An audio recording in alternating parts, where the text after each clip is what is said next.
이 복된 시간에 주시는 하나님 말씀 함께 보겠습니다. 베드로전서 4장 1절부터 6절까지 말씀입니다. 신약 성경 380면에 있습니다.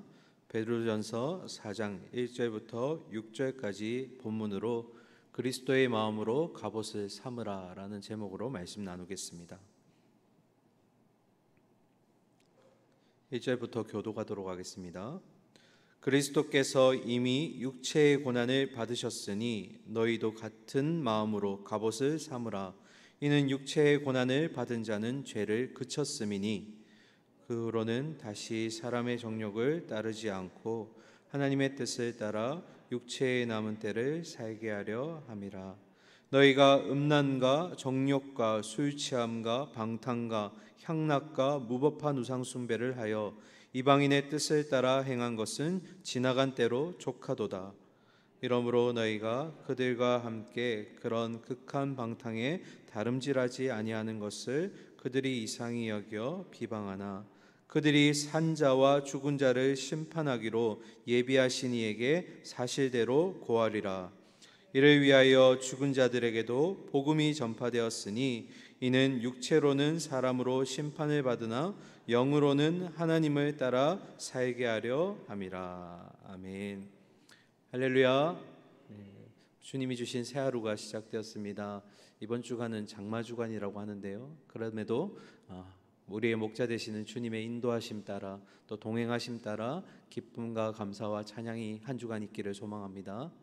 우리가 베드로전서 계속 말씀을 보고 있는데요, 지난 우리가 베드로전서 3장 18절부터 22절까지의 말씀을 통해서 그리스도가 우리의 고난의 본이 되신다라고 말씀드렸습니다. 예수 그리스도가 이 땅에 오셔서 십자가에서 죽음을 맞으셨지만 그 죽음은 본인의 죄가 아닌 우리의 죄 때문이었습니다. 이것을 우리는 대속적 죽음이라고 말씀드렸습니다. 그분이 죽으심으로써 우리가 죄로부터 깨끗함을 받게 된 것입니다. 그리고 더 한 가지, 하나님께로 거리낌 없이 나아갈 수 있는 담대함을 우리가 얻게 되었습니다. 그리고 죽으셨던 그분이 다시 부활하시고 승천하심으로써 우리는 그분을 따라서 부활의 열매를 이제 계속 맺어가게 될 것입니다. 그래서 그분이 부활하심으로 사망과 어둠의 권세로부터 승리하셨음을 우리는 지난주에 보았습니다. 이제 4장이 시작되는데요, 베드로는 다시 한번 그 고난의 본이 되시는 예수 그리스도를 우리에게 다시 한번 보여주고 있습니다. 1절 말씀 함께 읽고 본문 보도록 하겠습니다. 그리스도께서 이미 육체의 고난을 받으셨으니 너희도 같은 마음으로 갑옷을 삼으라. 이는 육체의 고난을 받은 자는 죄를 그쳤음이니. 아멘. 우리가 첫 번째로 주목해 볼 단어는 바로 갑옷이라는 단어입니다. 이 갑옷이라는 단어는 무기에서 파생된 것인데요, 그런데 자세히 보시면 갑옷의 정체가 우리가 기존에 알고 있던 전장터에서 나가서 싸울 때 입는 갑옷을 의미하는 것 같지는 않습니다. 보시면 그리스도께서 이미 육체의 고난을 받으셨으니 너희도 같은 마음으로 갑옷을 삼으라 라고 되어 있습니다. 다시 말씀드리면 갑옷의 정확한 의미는 바로 같은 마음입니다. 더 나아가서 말씀드리면 갑옷의 정체는 바로 예수 그리스도의 마음입니다. 이 갑옷은 이 땅에 오신 예수 그리스도가 우리의 죄의 문제를 해결해 주시기 위해서, 우리를 하나님께로 또한 인도하시기 위해서 고난 중에 끝까지 참으셨던 인내하심과 온유의 마음, 그 마음을 지금 우리에게 갑옷이라고 소개하고 있습니다. 베드로는 우리에게 이런 예수 그리스도의 인내와 온유로 갑옷 삼아서 우리에게 주어진 삶의 자리에서 만나게 되는 수많은 어려움과 고난들에 대항할 것을 권면하고 있는 것입니다. 우리에게 필요한 갑옷은 바로 예수 그리스도의 이 고난에 대처하시는 인내와 온유의 마음인 줄 믿습니다. 그렇게 우리가 그리스도와 연합해서 고난 가운데 임할 때 1절 하반절에 보시면 육체의 고난을 받은 자는 죄를 그쳤음이니 라고 되어 있습니다. 그 의미는 우리가 그리스도와 연합하여서 고난을 인내와 온유의 마음으로 갑옷 삼아서 버텨낼 때, 이 땅에서의 죄된 모든 죄악들로부터 우리가 대적할 수 있다라는 것입니다. 이어서 2절 말씀 보겠습니다. 그 후로는 다시 사람의 정욕을 따르지 않고 하나님의 뜻을 따라 육체의 남은 때를 살게 하려 함이라. 이제 베드로가 우리에게 권면합니다. 이제부터 여러분은 육신의 남은 때를 사람의 정욕대로 살지 마시고 하나님의 뜻대로 사셔야 합니다. 제가 아주 오래전에 우리에게 육신의 소욕이 있듯이 동시에 성령님에게도 소욕이 있다라고 한번 설명해 드린 적이 있습니다. 조금 새벽 시간이지만 조금 더 깊이 살펴보도록 하겠습니다. 우리 갈라디아서 5장 17절의 말씀을 통해서 이 부분 나누도록 하겠습니다. 육체의 소욕은 성령을 거스르고 성령은 육체를 거스르나니 이 둘이 서로 대적함으로 너희가 원하는 것을 하지 못하게 하려 함이니라. 아멘. 지금 보시는 개역개정 성경에는 육신의 소욕이라는 단어는 소욕이 들어가지만 성령은 그냥 성령으로 되어 있습니다. 그러나 개역 한글 우리가 이전에 보았던 성경에 보시면 성령의 소욕이라고 되어 있습니다. 여러분, 베드로가 말했던 정욕, 지금 이 바울이 말하는 소욕은 같은 단어인데요. 이 소욕은 어떤 의미냐면 정확하게 말씀드리면 마음속에 품다라는 뜻에서 파생되어서 이 소욕이라는 단어는 무언가를 하고 싶어하는 강렬한 욕망 또는 강렬한 의지를 얘기합니다.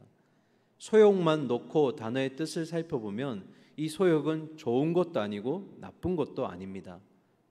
그러면 앞에 무언가에 의해서 방향성으로 이끌려가냐에 따라서 소욕은 좋은 것이 될 수도 있고 나쁜 것이 될 수도 있다라는 의미입니다.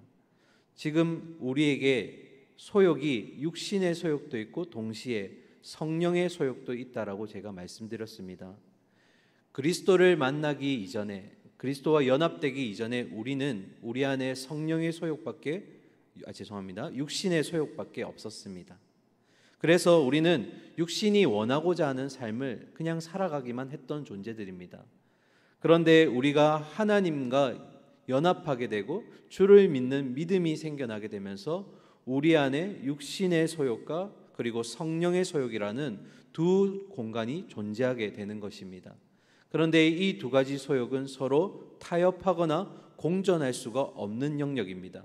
그래서 우리 안에는 이 육신의 소욕과 성령의 소욕이 끊임없이 싸우게 되는 것입니다. 이 싸움은 언제까지 계속될까요?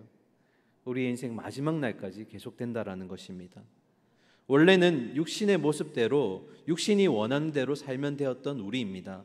그런데 그 모습이야말로 하나님이 대적하시는 상태의 모습입니다. 그러나 우리 안에 새로운 주인이 들어오셨고 그 주인은 지난 세월 우리 갈등이 없었던 우리 가운데 육신의 삶에 자꾸 간섭하셔서 이제는 그렇게 살면 안 된다, 성령을 따라 살아야 된다고 우리에게 계속 알려주고 있는 것입니다. 그래서 우리가 다시 돌아와서 본문 2절에 베드로의 권면을 보시면 사람의 소욕, 사람의 정욕대로 살지 마시고 하나님의 뜻대로 여러분은 사셔야 합니다 라고 지금 기록하고 있습니다. 여기에는 이제 두 가지 의미가 포함되어 있습니다. 첫 번째 의미는 바로 우리가 그리스도와 연합한 자가 되었더라도 육신의 소욕, 육신의 소욕으로부터, 욕망으로부터 우리가 자유로울 수가 없다라는 것입니다. 이 부분에 대해서는 바울이 더욱더 자세하게 우리에게 알려주고 있습니다. 로마서 7장 21절부터 24절까지입니다. 그러므로 내가 한 법을 깨달았노니 곧 선을 행하기 원하는 나에게 악이 함께 있는 것이로다. 내 속사람으로는 하나님의 법을 즐거워하되 내 지체 속에서 한 다른 법이 내 마음의 법과 싸워 내 지체 속에 있는 죄의 법으로 나를 사로잡는 것을 보는도다. 오호라, 나는 공고한 사람이로다. 이 사망의 몸에서 누가 나를 건져내랴. 우리가 아무리 그리스도와 연합하였고 성령 충만함을 받은 존재라 할지라도 우리 안에 육신의 소욕과 연약함이 있다라는 것을 늘 기억하셔야 됩니다. 그래서 늘 우리는 조심해야 됩니다. 그리고 늘 경계해야 합니다. 육신의 연약함에 대해서 우리는 늘 긴장감을 가져야 하는 것입니다. 베드로가 하나님의 뜻에 따라 살아야 한다라는 이 두 번째 의미는 바로 육신의 소욕을 하지 않기 위해서 우리가 애쓰는 것이 아니라 오히려 하나님의 뜻을 따라 사는 그 삶을 살아낼 때 육신의 소욕을 자연스럽게 하지 않게 된다라는 것입니다.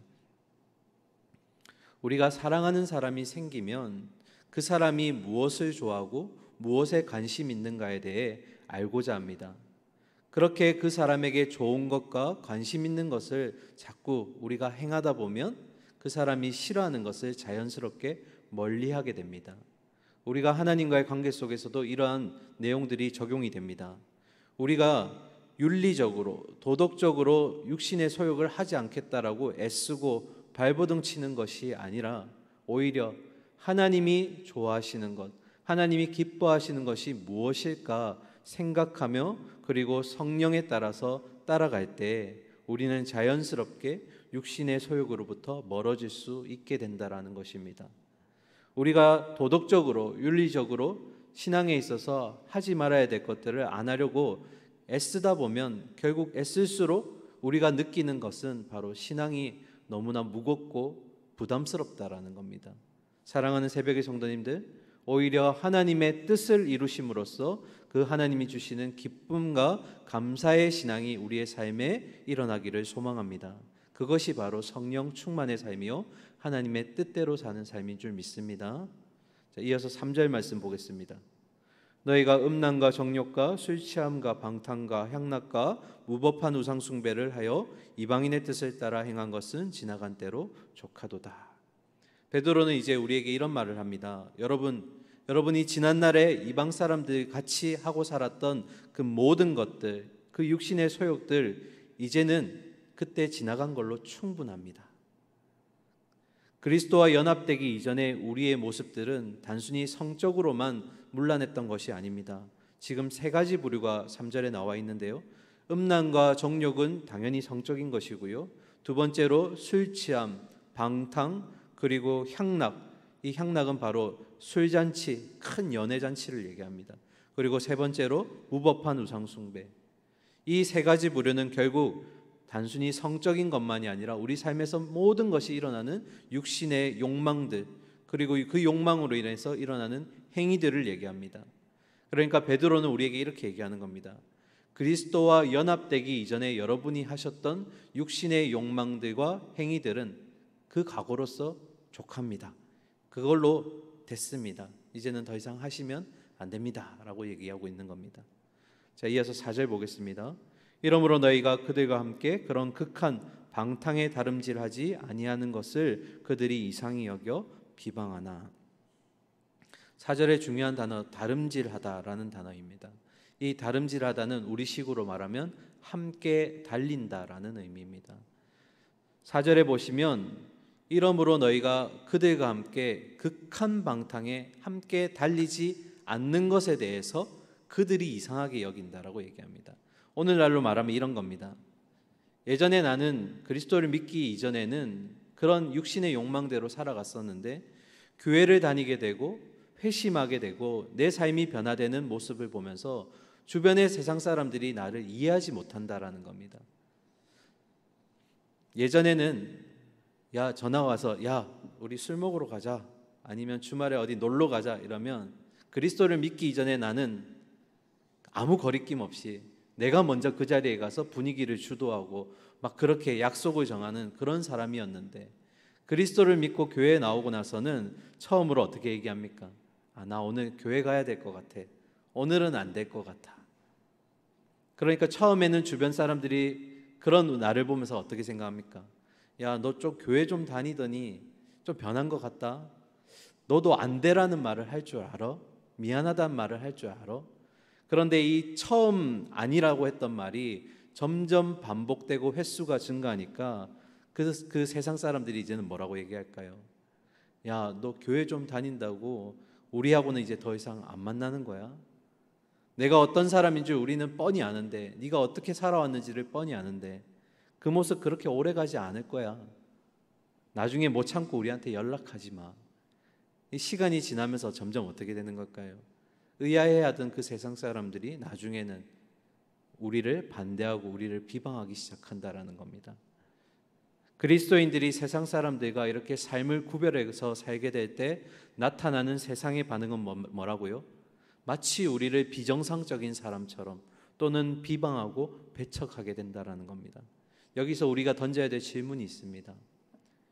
그리스도를 믿으면서 세상과 담을 쌓기 시작한 나, 그리고 세상 가운데 있는 사람들이 우리를 비방하는 모습들, 누가 잘못된 삶을 살고 있는 걸까요?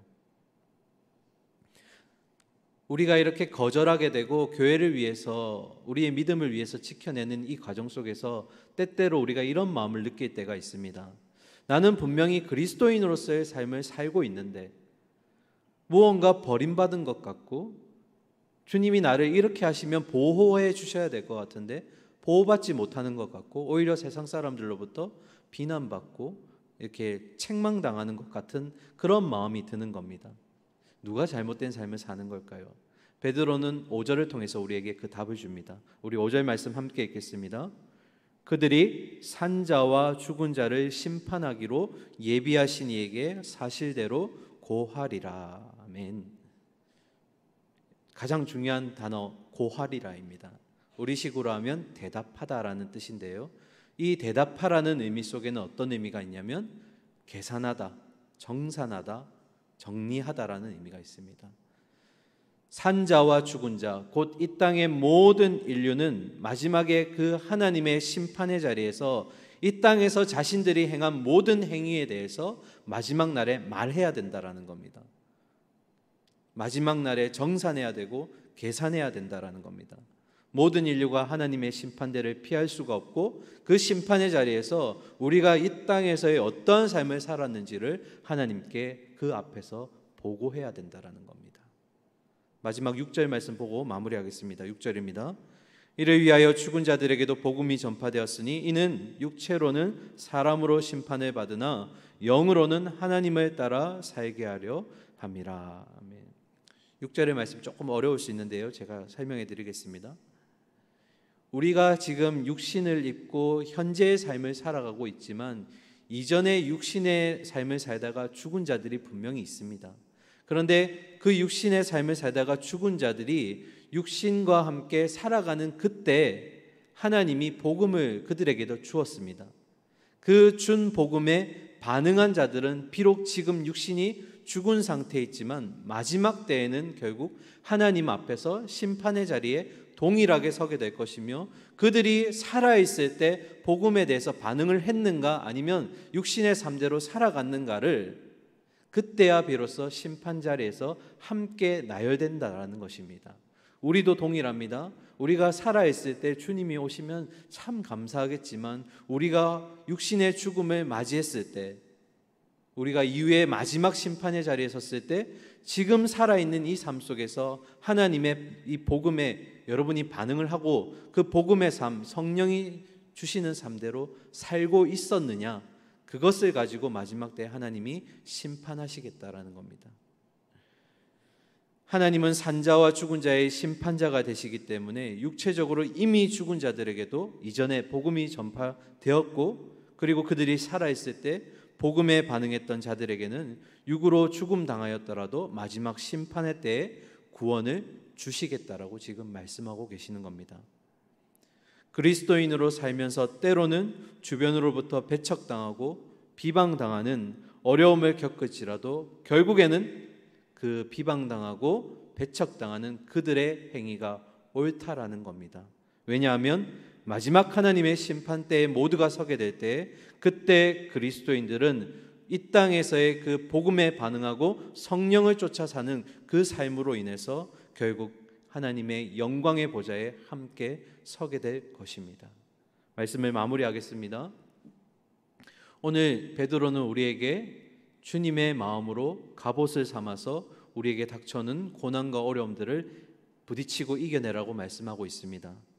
오늘도 우리의 삶의 현장에서 맞닥뜨리게 될 불확실하고 예측할 수 없는 크고 작은 상황들이 우리에게 주어질 것인데, 육체의 소욕과 하나님의 소욕 가운데 갈등하는 우리가 우리의 고난이 이미 우리를 향해 계획하신 하나님의 뜻대로, 하나님의 방향대로 기울어져 갈 것을 믿습니다.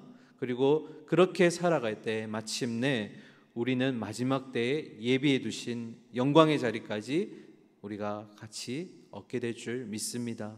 오늘도 우리에게 주어진 삶의 자리에서 그리스도가 주신 갑옷으로 그 마음 삼아서 우리에게 주어진 그리스도인의 삶을 잘 살아낼 수 있기를 주님의 이름으로 축원합니다. 기도하겠습니다.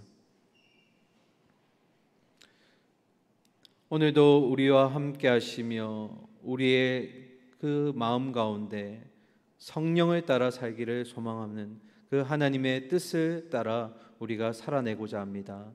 하나님, 여전히 우리 안에 육신의 소욕이 우리를 연약하게 만들고 하나님께 대적하는 모습들을 보일 때가 있습니다. 내 힘으로 하려는 것이 아니라, 안 하려고 애쓰는 것이 아니라 하나님 주신 말씀 붙들고 하나님이 기뻐하시는 뜻이 무엇인지 그 삶을 살아낼 때 자연스럽게 우리의 연약함이 가리워질 줄 믿습니다.